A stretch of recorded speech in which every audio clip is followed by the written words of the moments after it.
adakah bajet kebiasaannya dipengaruhi oleh faktor-faktor pilihan raya ataupun faktor-faktor politik sedikit sebanyak? Oh, pastilah sebab ahli politik yang merencanakan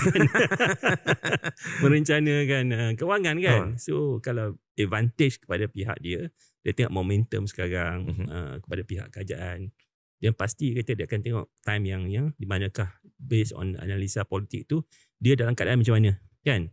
Berbanding pula dengan pembangkang, kekuatan pembangkang di manakah timing yang cukup baik.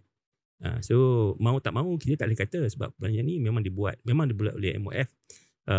Yang memanglah kita kata kalau senator Datuk Seri Amir Hamzah tu dia bukan politician kan, tapi dia teknokrat, dia teknokrat, dia menteri keuangan kedua, tapi bos dia macam saya lah.